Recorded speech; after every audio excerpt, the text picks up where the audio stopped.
know, earlier this week, Megan sent out a draft copy of the um, 2021 district rifle match, provisional light rifle match rules, a draft copy to the county offices. And she asked that each county share those rules with their coaches. So Stacy or William, I don't know if that information was shared with y'all or if y'all have seen a copy of that yet. I have not seen it. I have also not seen it yet. Okay, that's fine. We'll just part of our purpose tonight is to kind of go over those rules and see what changes we need to make on the district level, if any. And as of right now, as I look through the rules, and Megan, you can correct me if I'm wrong, as they read right now, they're very, very similar to the rules that we would have been using for the 2020 contest, with the exception of there's been some statements added regarding COVID protocols. Is that correct, Megan? Yes, that's correct. They should be just updated dates and that kind of information. And then we've added in our COVID protocols with PPE and all that good stuff. Yeah. So so nothing at this point, nothing really big has changed, but in regards to planning for COVID, there might be some things that we need to add to our rules, or some things that we need to think about in relation to how we conduct our contest. I realize that there's a lot that can happen between now and April. So anything that in regards to this contest as COVID is concerned is by no means set in stone. But there's certainly some things that we do need to be thinking about and considering. Megan, from the state level or even from the district level, is there anything you're hearing from the state level as far as what we need to be doing or how we need to be conducting our district contest? No, we did get updated rules for the state indoor contest. And those are, I'm sharing those on the screen right now, I hope. And basically what their recommendation is and what they will be doing from the state contest is check-in will be outside.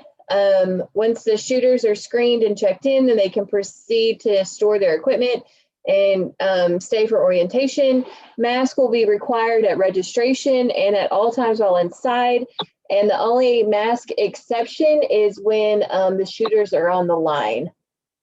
Okay. That is probably going to be the same protocol that we will need to follow for our event as well. I would agree. I'm also Richard, I'm also working on some electronic check-in stuff so that there's like QR code or something. If that would be helpful, that's what we'll be using for the judging contest. And so if that's something that would be helpful for this group to use, or if it's not helpful at all, I know sometimes the internet service out at the gun range is a little bit iffy. And so, and cell phone service and everything. And so, if that is helpful, I can go forward with that. If it's not helpful, then we'll keep our registration as normal and just keep our mask on and make sure we're all socially distanced.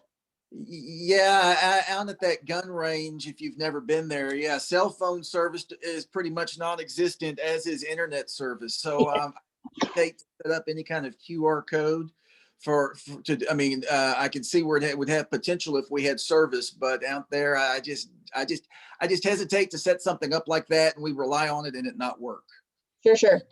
So, I think if we just kind of plan on doing what we've done in the past in regards to registration there on site, I guess some things or some questions or concerns that I've had in regards to our contest, and this is something we can certainly get the coach's perspective from as well, is, I need to go back out to the range and measure the size of the shooting boxes and Roy might have an idea of how big, or might remember how big they are. But I don't know, whenever it comes time for contest, if we're going to need, if we're going to be able to use all the shooting boxes or the shooting spots, or if we're going to need to spread shooters out. So that's something that we'll need to look at and consider. And if we have to spread shooters out for space, that might, well, no might about it, that would lengthen the time of the contest. So that's something we'll need to consider. And I know something else that we've talked about as a committee is that just in order to keep the number of people down, maybe having shooters arrive, 30 minutes prior to their scheduled shoot time, and then leave once they've reviewed their scored targets.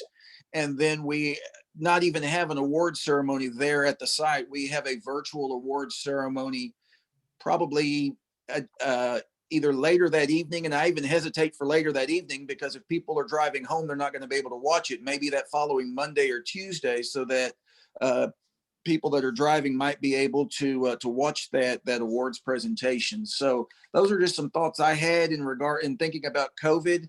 And I don't know if anybody else has any thoughts or any things when you think about, or any suggestions on how we handle the contest in regards to COVID.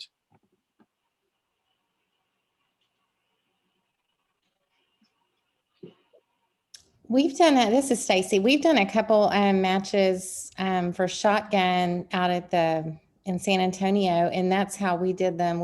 Everyone just arrived to shoot, and then they left, and then they just posted the awards. It worked fine. Okay.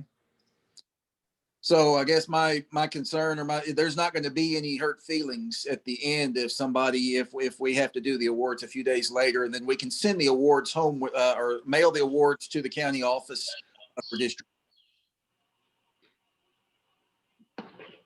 I think in light of things being canceled, just having something as the reward. I would agree. Yes, I would agree.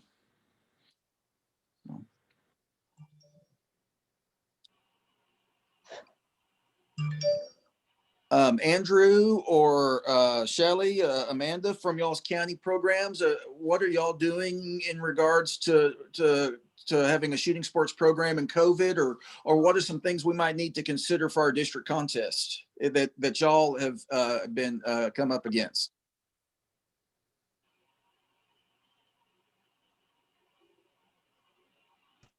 Most of our activities are outdoors, so it makes it really easy to social distance. We just make sure that we have boxes for each shooter that are over 6 feet apart, and that kids are wearing their masks. That if they're sharing equipment, they are sanitizing the equipment and hands in between and before the use of each equipment sharing, and just masks. Yeah. Okay.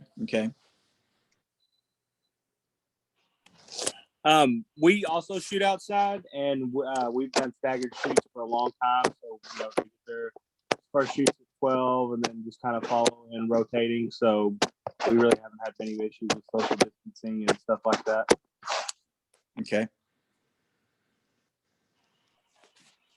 Same here. We've been practicing and shooting pretty much the entire time, with safety measures put in place, and of course preparedness plans. But so far we've been successful. I don't know that we've had any issues that I'm aware of.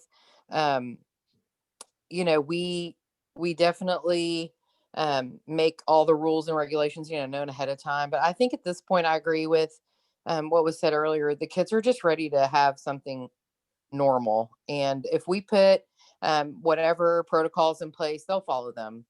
Sure. Okay. Roy, what have y'all been doing there in Stephenville with y'all's program? Well, we've just started. We've been shut down basically for last 3 months, and actually last weekend was the first weekend that we started back. And so, we're spread out as far as shooting on the range. Shotgun shooters haven't had an issue. Our archery shooters, we just spreading them out. Okay. For those of y'all that haven't participated at our district contests in the past, I guess the past 19 or even in 18, we do use the Orion scoring system, and it's fairly quick and it is extremely accurate. So I just want to make y'all aware that we will be using the Orion system again. Cassie Ferguson will be on site to run targets, and she's got some other people that know the Orion system very well, and she's got them scheduled to be there to assist if needed. So I think we have the scoring taken care of. Also, for those of y'all that have not been to the Leon County facility before, we will be using 2 ranges. They'll run simultaneously. One will be hosting the rifle, the other will be used for light rifle.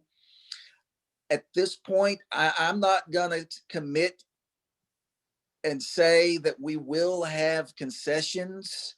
We'll have to, really look at that and see what we may or may not be able to offer, but we will know that prior to the contest so we can let everyone know. Yeah, we might be able to have canned drinks. We might be able to have prepackaged cinnamon rolls or donuts or something like that, maybe bags of chips, but I don't know if we are able to have concessions. I don't know if they will be as they have been in the past. So I don't know if we'll be able to have sausages or barbecue sandwiches or anything like that. Megan, do you know, does the district have targets for the match? Does Cassie have those? Do we need to order those? I don't think that we ordered them last year because I think we were getting ready to order them and then we got shut down. Okay. But I need to get with Cassie. I think the place in which we order them from has changed. And so I'll get with her to order targets. Okay. And also labels. I know that there's a certain type of label that goes on, and I don't know exactly what type of label that is. Yeah, I'll get with Kat. We'll get all that ordered. Perfect. I know also as far as awards go, in the past, we've done like little hanging neck medallions. Isn't that right, Megan? Isn't that what we've done? Yes, this one uses our traditional medals and ribbons. So is everyone okay with that type of award, or would y'all like to see something a little different?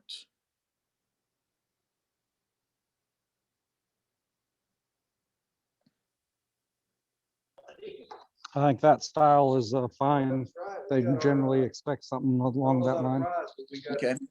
Well, then we'll keep with the type of medallion that we have been using. Roy, I know I've got a question for you, Roy, and this is something that has been brought to me or asked of me. If we have to spread people out and leave a space between them on the line, of course, that would cause our contest to run much later into the day. The suggestion has been brought up that we maybe, if we have to do that, that we allow some shooters to shoot on Friday afternoon or Friday evening. My hesitation with that is you bring in different range officers, different people, different circumstances.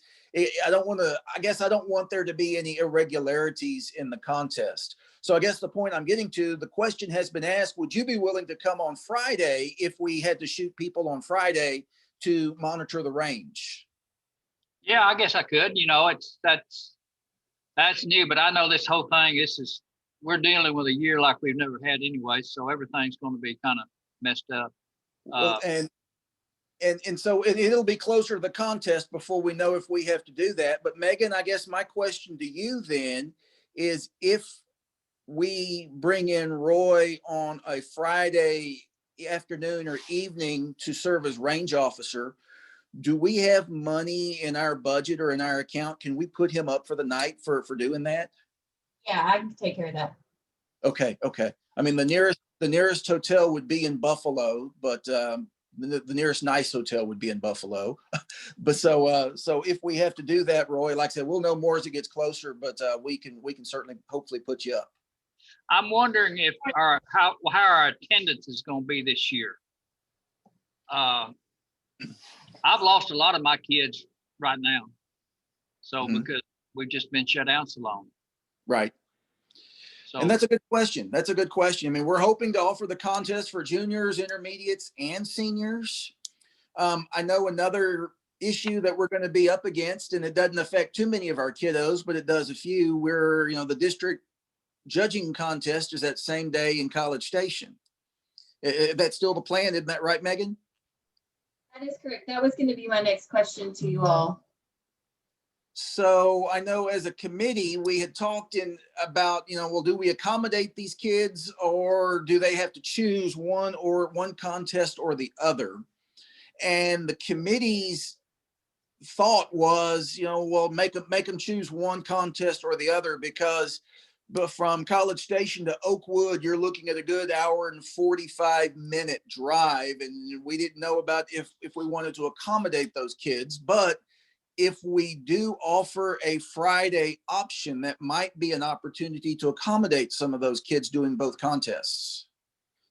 So I'll just open that up for discussion. What y'all's thought about kids doing both contests on that same weekend. Leon County has had a senior in that situation for the last 2 years. Yeah, and he actually graduated. He's probably graduated now. But I think it might affect his little brother. But here again, we've lost some kiddos too, and I don't know if the little brother is doing shooting this year or not. I'll have to find out on that. I just feel like at this point, we need to try to accommodate youth. Aisley, I need you to hush a minute. Sorry. Toddlers. We need to try to accommodate any youth in as many competitions as we possibly can. And I would agree. Go ahead. Was there somebody else going to say something? Yeah, that's right. I'm Yeah. thinking that range. I used to be able to put 20 people on that range, if I'm remembering right. That I think right. Yeah. And so if we have to spread it out a little bit, that's a pretty big range. I'm thinking there's about 5 foot right now, but beside those points, they were big points. And so we might get by with 14 or 15 on the line. In the next week or so, I'll run by the range. Once it warms up some, I'll run by the range and I will measure those shooting boxes, those shooting points, and I'll see how big they are. And we'll know for sure. Yeah, the biggest thing is just how long's the line. And so we may have to change the boxes. Right. We can do that with some tape. Easily do that, some tape, and we'll be there on that Friday morning before the contest setting up. So if we need to lay some tape down to adjust the sizes, we can easily do that. Yep.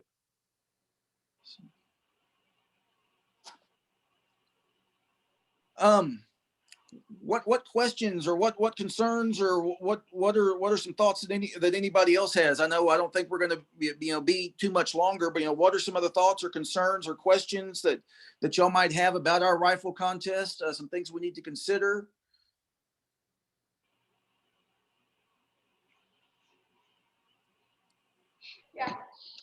Yeah, I don't really have any questions. I know we've attempted to go the last couple of years with the rain out, and we ended up doing a postal match the one year.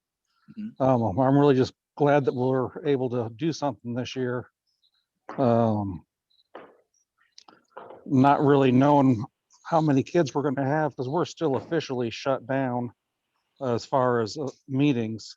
We have several kids that meet independently on their own and get practice in, but majority of our program is diminished just because of not being able to formally meet. Sure.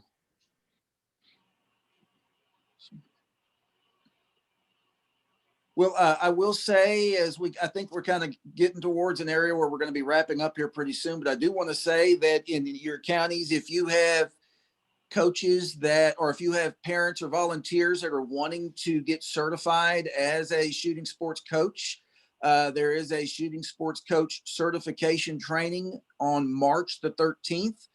District 7 is hosting that in Brownwood. So you can certainly get on the Texas 4-H webpage and find more information about that. So, I'd certainly encourage you to promote that to some potential coaches that you might have.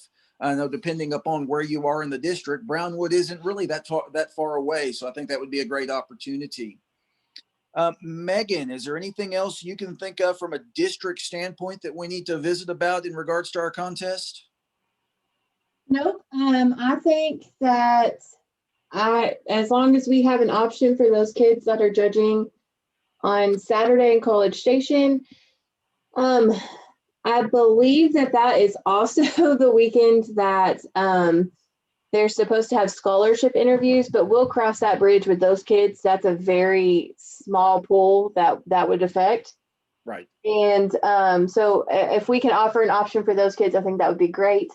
We can definitely put Roy up in a hotel or any line coach that we need to do for that Friday night.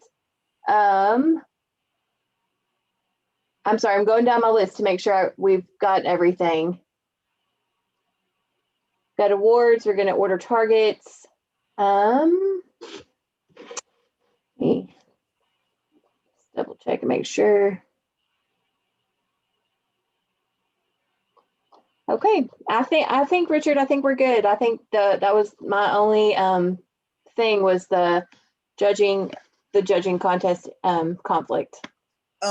Is there a way on whenever you set up the registration on 4-H online that you could maybe add a question in there? Are you going to be participating in the judging contest, just so we'll kind of have a heads up, or we're just going to we can cross-reference the two lists once registration for each of those contests happens? I will put something on the registration because I will not remember to cross-reference those. By the time we get there, that's going to be a real busy time for us. And so I'll put something in the registration so that we know to check for that. All righty, mighty fine. Well, I appreciate everyone being on this evening. I realize it's not that long of a meeting, and that we kind of jumped around, but with COVID like it is, there's still so many unknowns that we're doing the best we can to offer a contest, and we appreciate the comments that y'all provided as far as what steps or what safeguards we need to put in place, what y'all are doing. It's provided, I've written several ideas down, so I appreciate y'all's comments. If along the way between now and April, I guess we ought to say the contest is April the 24th. April 24th at the Leon County Gun Range in Oakwood. I think we forgot to say the date. So if between now and, registration will happen in March, April, when does registration open, Megan? Calendar open. March 1st of April. So between now and then, if y'all have any questions or any concerns, either contact Megan at the District 8 office, or else contact me in Leon County. And we'd love to hear what your comments, your concerns, your suggestions, because it's going to take all of us working together in order to make this happen so that we can provide the best possible contest for our young people. Megan, when's the last day for entering? April 9th. April 9th. Oh, okay. So it's open for like a month. No, it's open from March 22nd to April 9th. Oh, March 22nd. Okay, I didn't understand 22nd. Okay. Yes. Yeah, I didn't say the 22nd. I just said March because I couldn't put my hands on that date whenever I was trying to come up. Okay. Yeah, March 22nd through April 9th. It will be open for 60 hours after that registration deadline for a $20 late fee, and then up to the time of check-in after that 60 hours for an additional $50 late fee. Oh, wow.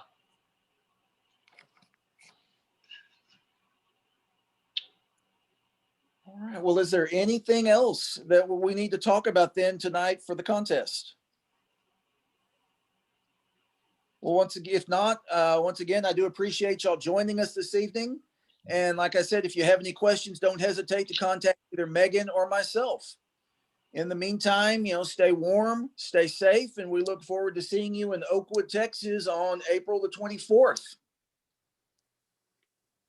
Thank you, Richard. Thank you, Megan. And I'll touch base with you next week. We can put a little bit more thought into this district letter before we get it out. Okay, that sounds great, Richard. Thank you so much. Thank you, Megan. Y'all, everybody, y'all have a good evening. Thank y'all.